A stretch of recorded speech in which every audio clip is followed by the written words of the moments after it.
Halo, selamat datang di Yosi Channel. Pada kesempatan kali ini saya akan memberikan ilmu lagi. Ya, materi yang akan kita pelajari adalah tentang energi. Oke. Semua sudah tahu ya, energi sudah pernah, paling tidak ya, semuanya sudah pernah mendengar kata energi. Ya.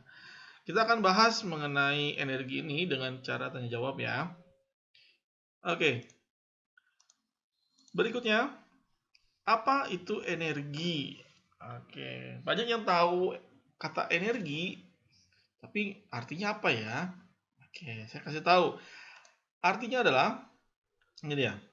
Energi adalah kemampuan untuk melakukan usaha. Ya, jadi energi adalah kemampuan untuk melakukan usaha. Ya, kemudian energi tidak dapat diciptakan atau tidak dapat dimusnahkan. Tetapi energi dapat berubah bentuk. Ya, harus diingat, yang pertama adalah energi ini adalah kemampuan untuk melakukan usaha. Ya. Terus energi tidak dapat diciptakan, terus tidak dapat dimusnahkan, tapi dapat berubah bentuk. Oke, ini ya. Ini harus dimengerti, harus diingat-ingat, jadi nggak salah nanti kalau ada soal. Oke. Berikutnya, sumber energi itu ada berapa macam? Oke. Jawabannya adalah ada dua macam.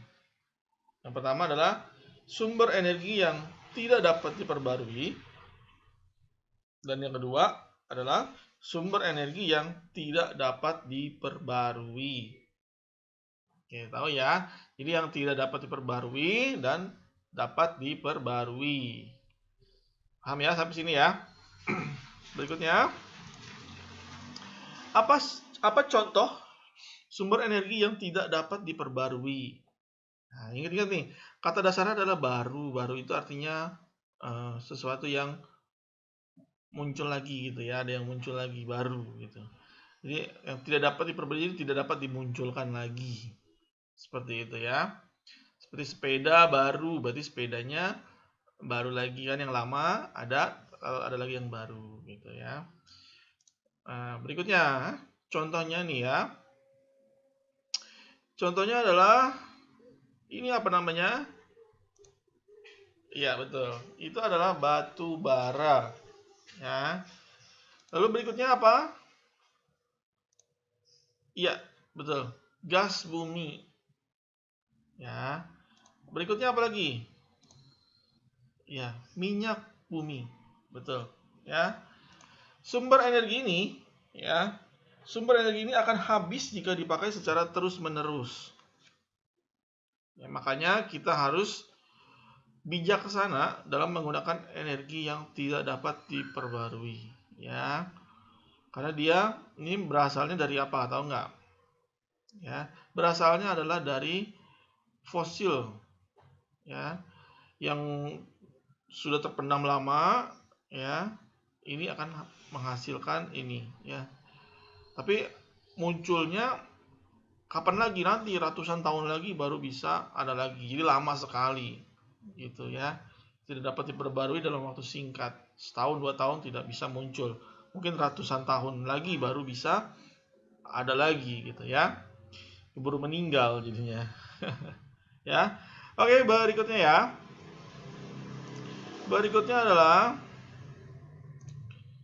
apa contoh sumber energi yang dapat diperbarui? Oke, dapat diperbarui. Ingat ya.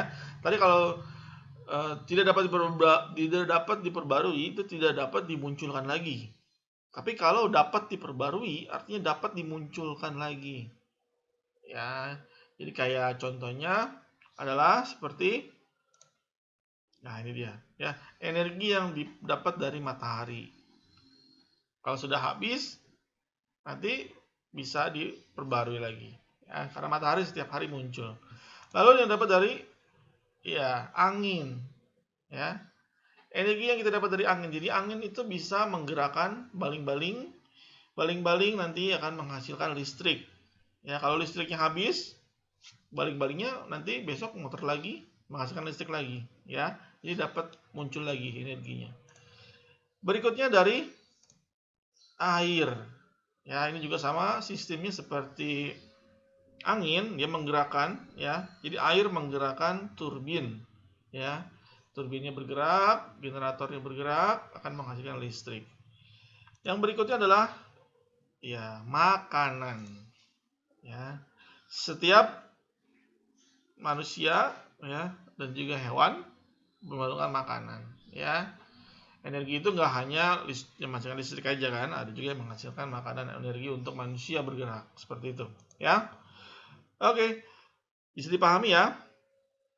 Sumber energi ini tidak akan habis walaupun dipakai secara terus-menerus, gitu. Ya, kalau tanaman ini kan makanan ya, makanan ini apa? Bisa kita munculkan lagi kan?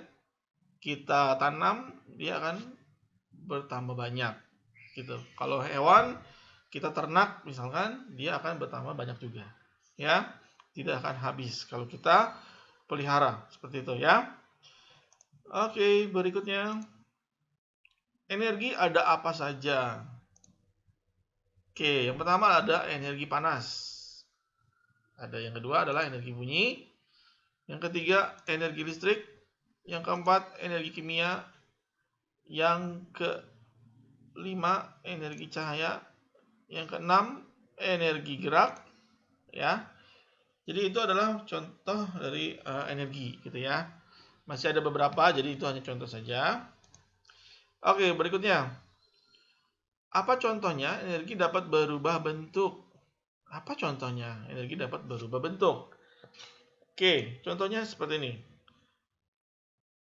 Pada setrika, ya, energi listrik menjadi panas untuk merapikan pakaian. Ya, jadi pada waktu kamu setrika dicolokin ke listrik, ya, setrikanya menjadi panas kan? Nah, jadi listrik berubah menjadi panas. Fungsinya ya untuk merapikan pakaian. Berikutnya, pada remote control, ya, waktu kamu nyetel TV, ya, di situ ada apa? Batu baterai kan? Nah, batu baterai itu mengandung energi kimia, ya. Jadi energi kimia pada baterai menjadi energi listrik, ya. Dia bisa melakukan fungsi-fungsi pada remote itu. Berikutnya, pada panel surya. Pada panel surya apa yang berubah? Energi sinar matahari, ya, diubah menjadi energi listrik. Jadi cahaya matahari sinarnya berubah menjadi energi listrik. Berikutnya pada dinamo sepeda. Ya, dinamo sepeda ini ya, energi gerak menjadi energi listrik. Jadi dinamo itu dia nanti akan nempel pada bannya, ban sepeda, ya, atau bukan ban sih, peleknya, pelek ban sepeda. Nanti pada waktu kamu goes, dinamonya akan bergesekan dengan pelek sepeda, dia akan memutar dinamonya, ya, nanti akan menghasilkan listrik, ya, seperti itu. Bisa dimengerti? Oke, bagus. Berikutnya, bagaimana cara menghemat energi? Ya, ada yang pertama adalah menggunakan listrik seperlunya. Ya, jangan boros-boros. Berikutnya, memilih alat listrik yang rendah daya. Nah, ini ya, LED biasanya kalau sekarang ya. Lampu-lampunya menggunakan LED. Lalu menghemat penggunaan air. Terus yang keempat, mengurangi penggunaan kendaraan bermotor. Ya, jadi kalau tidak jauh-jauh, tidak usah pakai kendaraan bermotor. Sepeda bisa atau jalan kaki bisa. Berikutnya, membiasakan menggunakan kendaraan umum daripada kendaraan pribadi. Seperti itu, ya. Oke, terima kasih. Sampai di sini dulu, ya. Kalau misalkan ada yang belum mengerti, boleh ditanyakan di kolom komentar atau boleh juga hubungi saya di WhatsApp biar nanti saya balas. Ya. Sampai di sini dulu. Sampai jumpa. Bye.